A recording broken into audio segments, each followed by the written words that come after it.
বিগত এবছৰ ধৰি দুয়োটা কিডনী বিকল মফিদা সিকদাৰৰ। ইতিমধ্যে মফিদা সিকদাৰৰ চিকিৎসাৰ বাবে বিক্ৰী কৰিছে ঘৰ মাটি। পত্নীৰ চিকিৎসাৰ বাবে স্বামীয়ে বিক্ৰী কৰিছে কাপোৰৰ দোকান। মাতৃৰ বাবে পুত্ৰয়ো বিক্ৰী কৰি দিছে নিজৰ মোবাইলৰ দোকান।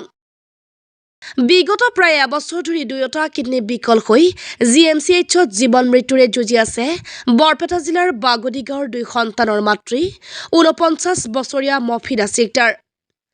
জীৱন মৃত্যুৰে যুঁজি থকা মফিদা সিকদাৰৰ চিকিৎসাৰ বাবে ইতিমধ্যে ঘৰ মাটি বিক্ৰী কৰিছে পৰিয়ালৰ লোকে। অকল ইমানেই নহয়, পত্নীৰ চিকিৎসাৰ বাবে উপাৰ্জনৰ শেষ সম্বল কাপোৰৰ দোকানখনো বিক্ৰী কৰিছে স্বামী মকিবুল খানে। একমাত্ৰ পুত্ৰয়ো মাতৃৰ চিকিৎসাৰ বাবে বিক্ৰী কৰি দিছে নিজৰ মোবাইলৰ দোকানখনো। মফিদা সিকদাৰৰ চিকিৎসাৰ বাবে ঘৰ মাটি, কাপোৰৰ দোকান আৰু মোবাইলৰ দোকান বিক্ৰী কৰি এতিয়া সৰ্বশ্ৰান্ত হৈ পৰিছে পৰিয়ালটো। সেয়ে এতিয়া উপায়ন্তৰ হৈ চিকিৎসাৰ বাবে আৰ্থিক সহায় বিচাৰিছে পৰিয়ালৰ লোকে।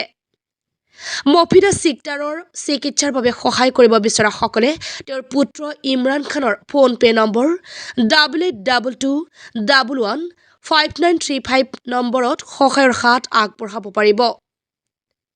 নিউজ ডেস্ক ৰিপোৰ্ট, অসম প্ৰহৰী। 1 বছৰ আগৰে পৰা চেন্নাইত লৈ গৈছিল। ডায়েবেটিছ আছে, নাৰ্ভৰ প্ৰব্লেম, হাৰ্টৰ অসুখ। এতিয়া বৰ্তমান কিডনিও নাই বুলি কৈ আছে ডাক্তৰে। এতিয়া তেওঁৰ চিকিৎসা কৰাৰ কাৰণে একো সুবিধা নাই। তাইৰ ঘৰৰ কোনো আৰ্থিক অৱস্থাই নাই। যি মাটি বাৰী গাঁৱৰ আছিল সেই চব বিক্ৰী কৰিছে। গিৰিয়েকে কাপোৰৰ দোকান কৰিছে, সেইটোও বিক্ৰী কৰিছে। ল'ৰা এটা মোবাইলৰ দোকান কৰিছিলে, তেওঁ সেই মোবাইল দোকানটো চলাব নোৱাৰে, মাকৰ লগতে থাকিব লাগে, সেইটোও বিক্ৰী কৰি দিলে। এতিয়া চিকিৎসা কৰাৰ কাৰণে একো পইচা নাই। আৰু যদি চৰকাৰৰ পৰা আমাক কিবা সাহায্য কৰে আমাৰ অলপ সুবিধা হয়, নহ'লে মানুহজনী এনেই অগাধ চিকিৎসাৰ কাৰণে মৰি যাব।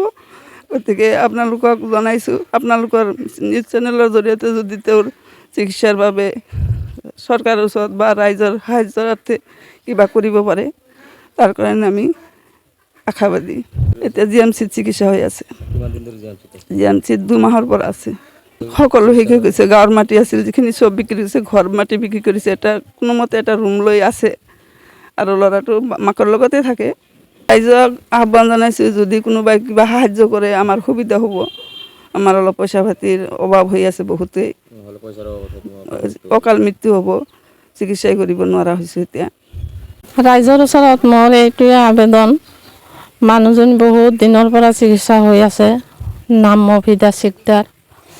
তাইৰ বহুত আৰ্থিক অৱস্থা বেয়া হৈ গৈছে চিকিৎসা কৰাতে।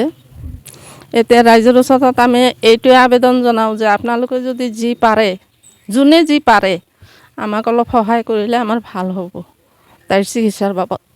নহ'লে চিকিৎসাৰ অভাৱত তাই অকালত মৃত্যু হ'ব।